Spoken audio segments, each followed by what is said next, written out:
ऐसे ही विभा को कपड़े धोने का बड़ा शौक था। कभी नल के नीचे तो कभी तालाब के पास। अरे मेरी नीली वाली लुंगी नहीं दिख रही है।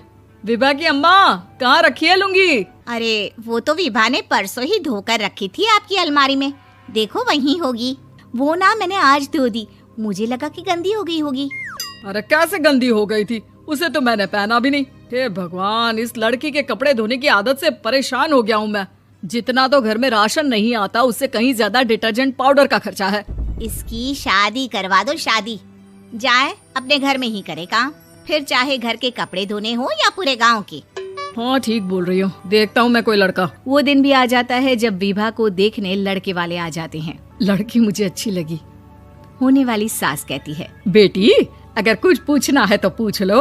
वैसे तो हमारी लड़की बहुत ही शर्मीली है, जो बोल दो वो मान लेती है, इसे क्या पूछना होगा। अरे कैसी बात कर रही हो माँ, मुझे इन लोगों के घर रहना है, सवाल तो कई है।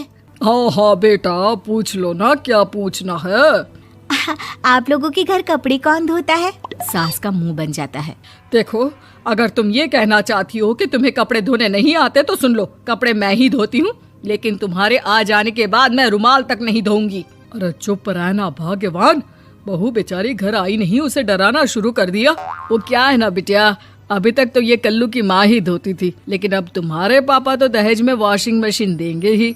तभी विभा की माँ बोल पड़ती है, सवाल भी पूछा तो क्या। वैसे भाई साहब, मशीन की तो फिर भी कपड़े धोने की कैपेसिटी होती है, मतलब जो बिटिया दे रहे हैं ना विभा, इसे कपड़े धोने का बहुत शौक है। ये आप लोगों के क्या, आस पड़ोस गांव मोहल्ले सबके कपड़े धो दे और उफ तक ना करे। बाहर देखा नहीं आपने कितने कपड़े सूख रहे हैं, सब हमारी बिटिया ने ही तो धोए हैं। बस भी करो ना माँ, शर्म आ रही इतनी तारीफ सुनकर। और तो और एक दाग निकाल कर दिखाओ तो मान जाओ। हाँ अच्छा अच्छा, माफ करना बेटा, मैंने गलत समझा, हमें तो रिश्ता बहुत पसंद है। और ऐसे जुड़ जाता है रिश्ता कपड़े धोने का शौक रखने वाली विभा का। उसकी शादी हो जाती है कोयला फैक्ट्री में काम करने वाले कल्लू के साथ। शादी के बाद अचानक विभा चिल्लाती हुई सास के पास आती है। सासू माँ, अरे सासू माँ कहाँ है आप? ये तो धोखा है, धोखा दिया आप लोगों ने मुझे। इसे ससुर के चक्कर के बारे में पता चल गया। अरे तो उसमें तुझे क्यों धोखा मिला है? अरे नल में पानी नहीं आता, कपड़े कैसे कब धुलेंगे? अच्छा अच्छा, तू पानी नहीं आ रहा उसकी बात कर रही है। तो आपने क्या सोचा? कुछ नहीं। अच्छा हाँ, तेरी माँ ने कहा था कि कपड़े धोने का शौक है तुझे, याद आया मुझे। शौक शौक बोलकर कपड़े धोने वाले मेरे जुनून को कम ना आके सासू माँ, कपड़ा धोना मेरा गुरूर है। तभी पति भी वहाँ आ जाता है। अभी अभी मैंने इसे सनी देओल की फिल्म दिखाई है, उसी के डायलॉग मार रही है माँ। अच्छा सुन, साफ साफ बता रही हूँ, पानी सुबह 4 से 6 और शाम को 10 से 12 आता है, समझी? विभा टाइमिंग सुनकर हैरान हो जाती है। ये क्या भूतों का मोहल्ला है? सुबह 4 बजे उठकर कौन कपड़े धोता है? 4 बजे टंकी में पानी जाता है, फिर सारा दिन धोना ना, किसने मना किया? अरे कैसी बात कर रही हैं? 200 लीटर की टंकी में कितने कपड़े धो लूंगी मैं, सुबह ही उठ जाऊंगी मैं। अब क्या था, विभा सुबह 4 से लेकर रात के 12 बजे तक कपड़े ही धोती रहती। एक रोज सास पड़ोस से निकलकर कहीं जा रही होती है कि साथ वाली कहती है, हाँ कल्लू की माँ, जरा ये बताओ कि 2 साड़ी है, 2 ब्लाउज और एक पेटीकोट और एक नाड़े वाला लंबा कच्छा। हाँ तो? अरे तो क्या, कितना लोगी धुलाई ये बताओ। धोबन दिख रहे हैं हम क्या? हमारे पति सरकारी नौकरी से अभी अभी रिटायर हुए हैं और बेटा सुपरवाइजर है कोयला फैक्ट्री में। धोबन समझ रखा है हमें? हाय रे कल्लू की अम्मा, माफ कर दो, वो तो मोहल्ले में यही सब बता रहे थे कि तुमने बहू को कपड़ा धुलवाने के काम में लगा दिया है। सास को पड़ोसन की बात सुनकर गुस्सा आ जाता है। वो घर पहुंचती है जहां घर के बाहर ही इतने सारे कपड़े सूख रहे होते हैं जितने कि किसी धोबन के घर पर। अरे ओ कल्लू की दुल्हन, बाहर निकल। माँ जी यहीं आ जाओ, बाथरूम में चादर धो रहे हैं हम। अरे अभी हम धोते हैं, तुमको बाहर निकलो। ये आस पड़ोस वाले बोल रहे हैं कि हम बहू से कपड़े धुलवा कर उसे कपड़ा धोने वाली बना दिए हैं। अरे छोड़ो ना माँ जी, किन लोगों की बातों में आती हो? आस पास के लोगों का तो काम ही होता है कि वो किसी तरह सास बहू को लड़ा दे। बहू सारे घर के कपड़े धोती है, ये क्या कम है? बोलिए। सास को भी लग जाता है कि वो बहू का ये सनकीपन नहीं छुड़वा सकती, इससे अच्छा है कि खुद ही चुप हो जाए। एक रोज सास और बहू मंदिर जाते हैं, जहाँ सास की साड़ी वहाँ खड़ी भीख मांगने वाली से मिलती है। माँ जी क्या बात है, आपकी साड़ी उस भिखारन से कितनी मिल रही है ना? हाँ हाँ देखो तो, दोनों की साड़ी मिल रही है। क्या बात है कल्लू की अम्मा, तुम खुद को तो अफसर की बीवी बताती हो और ऐसी सिंपल सी प्लेन साड़ी पहनकर घूमती हो। सिंपल और प्लेन नहीं है ये साड़ी। तो क्या सोने के धागे से फूल बने हैं? कुछ भी सासू माँ, कुछ भी। हाँ, बने थे इस साड़ी में सोने के धागे से फूल। मेरे पति लेकर आए थे मद्रास से स्पेशली मेरे लिए 10,000 की। ताहे भाई साहब इस भिखारन के लिए भी सेम टू सेम साड़ी लेकर आए होंगे 10,000 की। सास उस वक्त तो कुछ नहीं कहती, लेकिन बहू के साथ घर आती है और अलमारी से एल्बम निकाल कर लाती है। ये साड़ी देख रही है, ये वही साड़ी है जिसे मैंने अभी पहना था। इस साड़ी में ये जो चमकदार फूल दिख रहे हैं ना, ये सोने के धागों से काढ़े गए हैं। लेकिन तू लोकल वॉशिंग मशीन ब्रश से घिस घिस कर सारे फूलों को निकाल कर साड़ी प्लेन कर दी। मुझे माफ कर दीजिए सासू माँ। और तो और, जब मैंने तुझे तेरी गलती के लिए कुछ नहीं कहा, लेकिन तूने तो सबके सामने मेरा मजाक ही बना दिया। क्यों? बहू को समझ में आ जाता है कि अब से उसका कपड़े धोना बंद।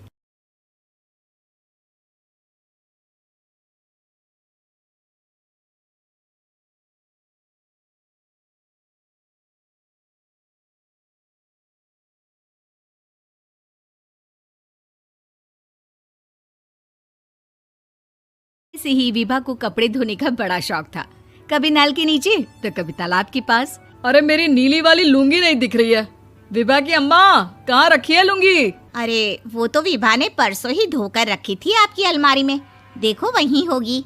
वो ना मैंने आज धो दी, मुझे लगा कि गंदी हो गई होगी। अरे कैसे गंदी हो गई थी? उसे तो मैंने पहना भी नहीं। हे भगवान, इस लड़की के कपड़े धोने की आदत से परेशान हो गया हूँ मैं। जितना तो घर में राशन नहीं आता, उससे कहीं ज्यादा डिटर्जेंट पाउडर का खर्चा है। इसकी शादी करवा दो, शादी। जाए अपने घर में ही करे काम, फिर चाहे घर के कपड़े धोने हो या पूरे गांव के।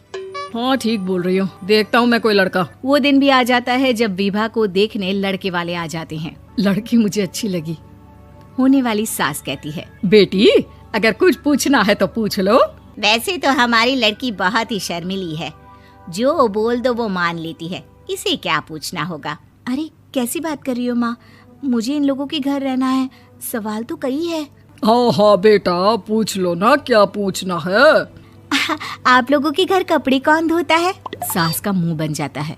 देखो, अगर तुम ये कहना चाहती हो कि तुम्हें कपड़े धोने नहीं आते तो सुन लो, कपड़े मैं ही धोती हूँ, लेकिन तुम्हारे आ जाने के बाद मैं रुमाल तक नहीं धोऊंगी। अरे चुप रहना भाग्यवान, बहू बेचारी घर आई नहीं, उसे डराना शुरू कर दिया।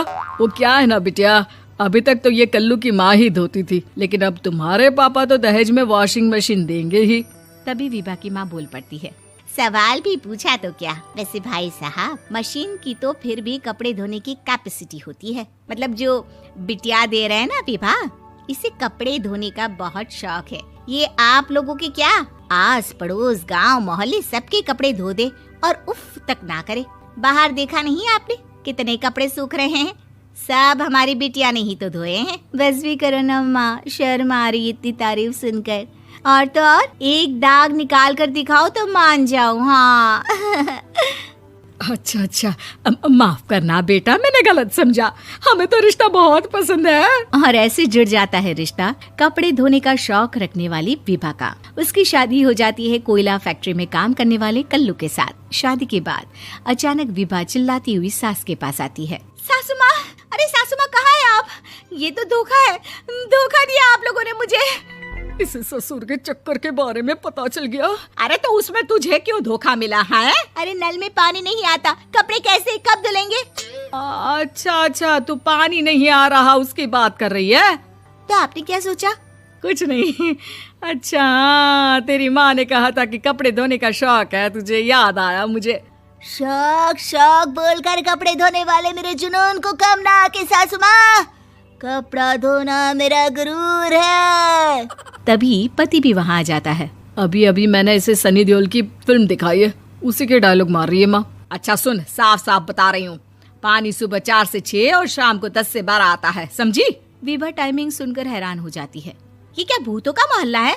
सुबह 4 बजे उठकर कौन कपड़े धोता है? 4 बजे टंकी में पानी जाता है, फिर सारा दिन धोना ना, किसने मना किया?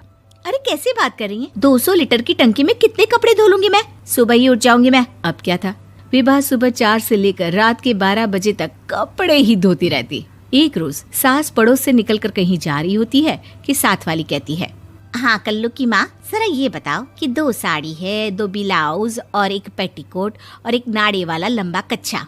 हाँ तो अरे तो क्या, कितना लोगी धुलाई ये बताओ। धोबन दिख रहे हैं हम क्या?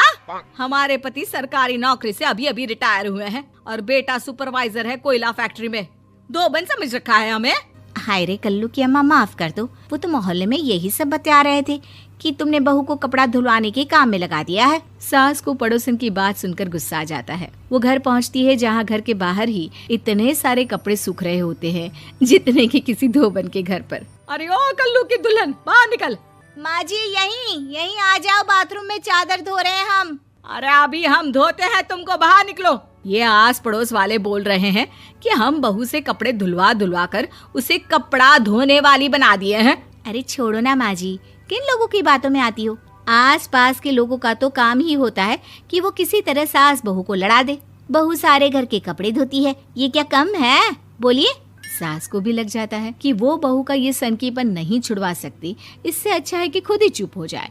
एक रोज सास और बहू मंदिर जाते हैं जहाँ सास की साड़ी वहाँ खड़ी भीख मांगने वाली से मिलती है। माँ जी क्या बात है, आपकी साड़ी उस भिखारन से कितनी मिल रही है ना? हाँ देखो तो दोनों की साड़ी मिल रही है। क्या बात है कल्लू की अम्मा, तुम खुद को तो अफसर की बीवी बताती हो और ऐसी सिंपल सी प्लेन साड़ी पहनकर घूमती हो। सिंपल और प्लेन नहीं है ये साड़ी। तो क्या सोने के धागे से फूल बने हैं? कुछ भी सासू माँ, कुछ भी। हाँ बने थे इस साड़ी में सोने के धागे से फूल। मेरे पति लेकर आए थे मद्रास से स्पेशली मेरे लिए 10,000 की। ताहे भाई साहब इस भिखारन के लिए भी सेम टू सेम साड़ी लेकर आए होंगे 10,000 की। सास उस वक्त तो कुछ नहीं कहती, लेकिन बहू के साथ घर आती है और अलमारी से एल्बम निकाल कर लाती है। ये साड़ी देख रही है, ये वही साड़ी है जिसे मैंने अभी पहना था। इस साड़ी में ये जो चमकदार फूल दिख रहे हैं ना, ये सोने के धागों से काटे गए हैं। लेकिन तू लोकल वॉशिंग मशीन ब्रश से घिस घिस कर सारे फूलों को निकाल कर साड़ी प्लेन कर दी। मुझे माफ कर दीजिए सासू माँ। और तो और, जब मैंने तुझे तेरी गलती के लिए कुछ नहीं कहा, लेकिन तूने तो सबके सामने मेरा मजाक ही बना दिया। क्यों? बहू को समझ में आ जाता है कि अब से उसका कपड़े धोना बंद।